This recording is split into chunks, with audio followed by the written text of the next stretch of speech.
Assalamualaikum warahmatullahi wabarakatuh.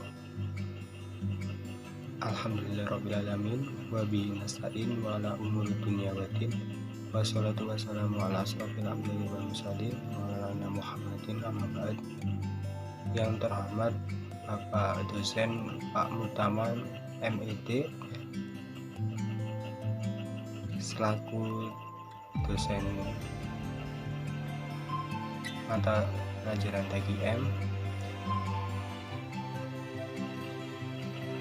dan teman-temanku yang saya cintai dan saya banggakan. Oke, puji dan puji syukur kehadirat Allah Subhanahu wa Ta'ala yang telah melimpahkan rezeki kepada kita semua, dan tidak lupa juga sholawat serta salam kita ajukan kepada junjungan kita Nabi besar Muhammad SAW, yang semoga adalah kita mendapatkan syafaatnya di yaumil akhir. Oke, sebelumnya saya perkenalan terlebih dahulu. Perkenalkan, nama saya Ahmad Nizar Arasid dengan NIM 2120113. Di sini saya akan mencoba menjelaskan tentang apa yang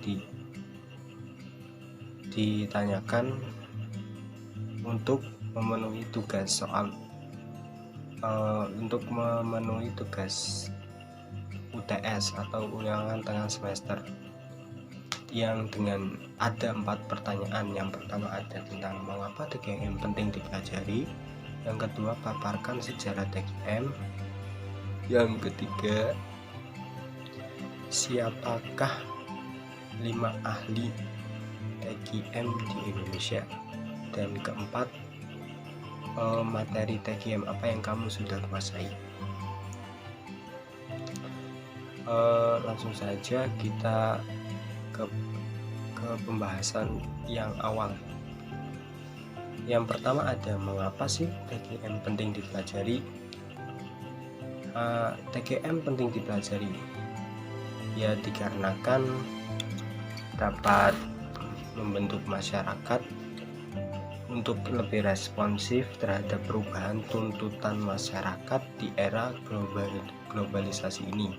Jadi intinya itu untuk membentuk masyarakat yang agar lebih responsif terhadap perubahan atau tuntutan di zaman sekarang. Dan TKM juga dapat membentuk sekolah yang tanggap dan mampu merespon perubahan yang terjadi dalam diri kita, entah itu dalam bidang pendidikan atau demi memberikan kepuasan kepada stakeholder.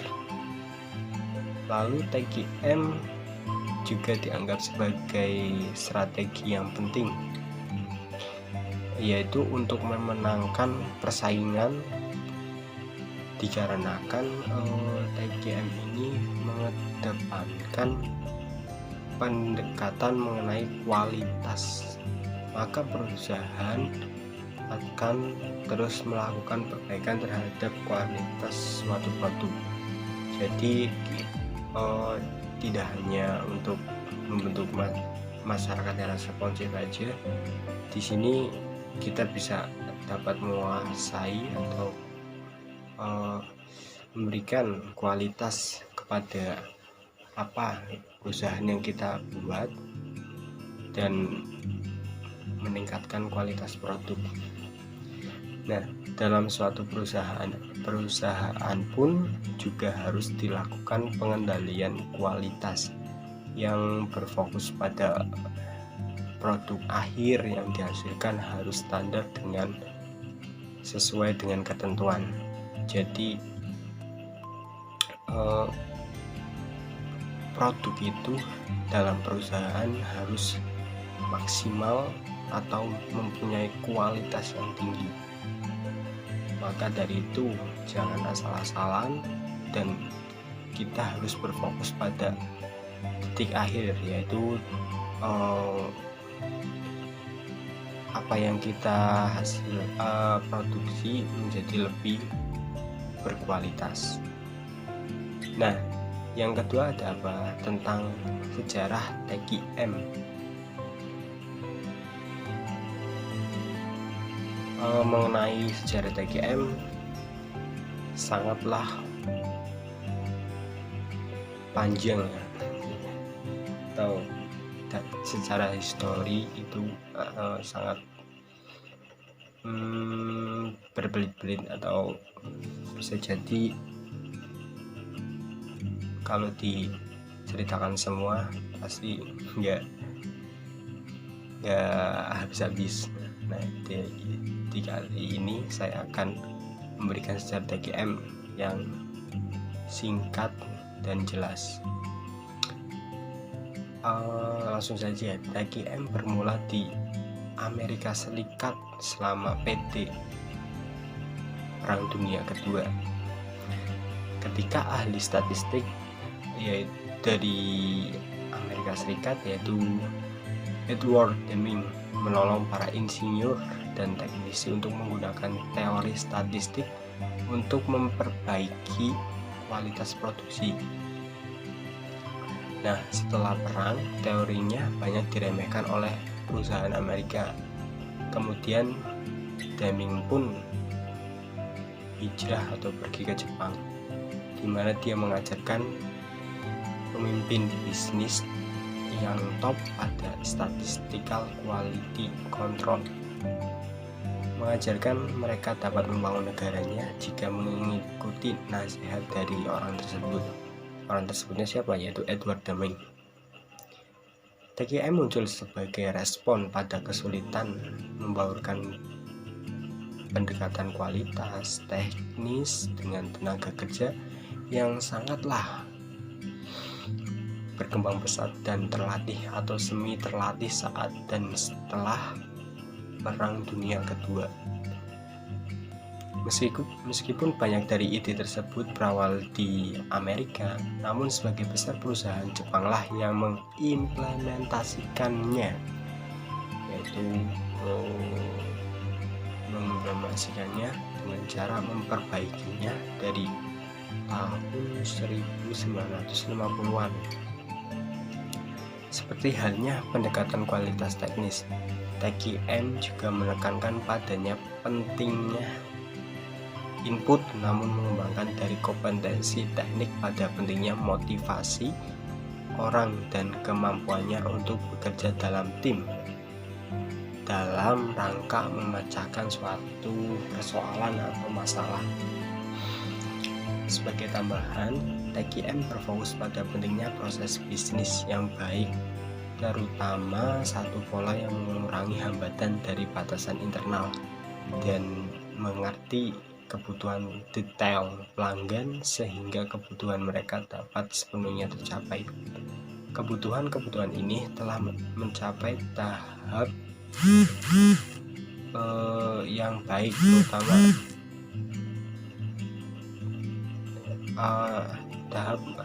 terutama satu pola yang mengurangi hambatan dari batasan internal dan mengerti kebutuhan detail pelanggan.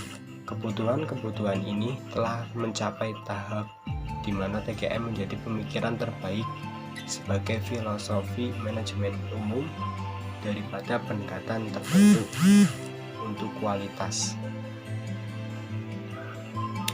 Nah, poin yang ketiga yaitu tentang siapa saja sih 5 ahli TKM di Indonesia.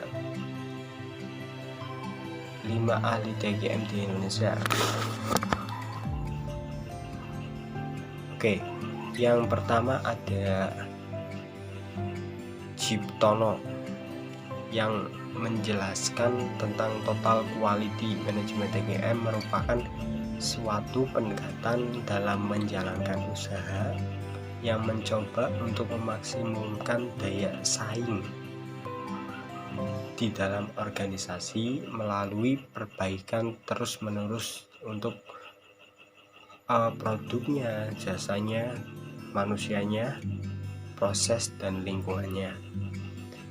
Yang kedua ada Shimamori TQM atau manajemen mutu terpadu ialah lingkungan organisasional di mana semua fungsi bekerja sama untuk membangun mutu ke dalam produk atau jasa perusahaan. Yang ketiga ada Hansen dan Moen, yaitu suatu perbaikan berkelanjutan yang mana hal ini adalah sesuatu yang mendasar sifatnya bagi pengembangan proses manufaktur yang sempurna. Yang keempat ada Ibrahim, menjelaskan ialah suatu manajemen yang membuat perencanaan dan mengambil keputusan, mengorganisir, memimpin, mengarahkan, mengolah dan memanfaatkan seluruh model, peralatan dan material teknologi, sistem informasi, dan sumber daya manusia untuk membuat produk atau jasa berkualitas agar disenangi di dalam pasarnya. Yang terakhir yaitu ada Nasution. Menurut pendapat Nasution ini, yaitu perpaduan semua fungsi manajemen, semua bagian dari suatu perusahaan dan semua orang ke dalam falsafah holistik yang dibangun berdasarkan konsep kualitas atau teamwork, produktivitas, dan kepuasan pelanggan. Yang paling penting yaitu adalah kepuasan pelanggan. Ketika pelanggan sudah memiliki rasa yang sangat puas, maka bisa dipastikan produk kita akan lebih gampang untuk berkembang.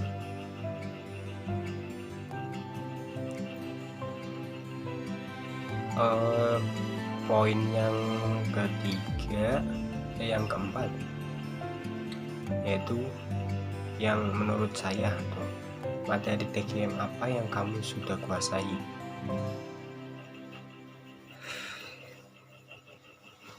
Yang menurut saya sudah dikuasai tentang apa yang dimaksud TQM itu ya. Yang dimaksud TQM itu adalah sebuah pola pikir yang dimana bisa merubah sikap atau pemikiran yang pada manusia, dimana itu berguna untuk meningkatkan kualitas dari kitanya sendiri, dari sumber dayanya atau dari materialnya atau cara pola pikirnya, dan agar kita tidak gagal dalam membuat suatu perusahaan, dimana agar kepuasan pelanggan itu yang paling nomor satu,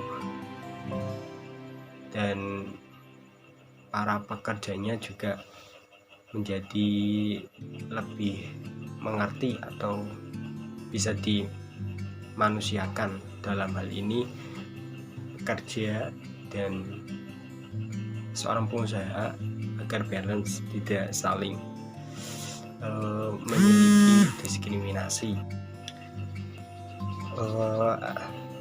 Oke.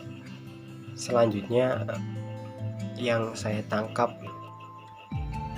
dalam perbaikan berkelanjutan, yang saya tangkap dari poin yang keempat, yaitu perbaikan berkelanjutan atau continuous improvement merupakan konsep tentang perbaikan atau peningkatan diri secara terus-menerus yang mendapatkan perhatian penuh, karena hal ini telah menjadi bagian dan karakteristik persaingan global agar berhasil memajukan produksi produksi barang, layanan jasa, dan kualitas proses dalam perusahaan.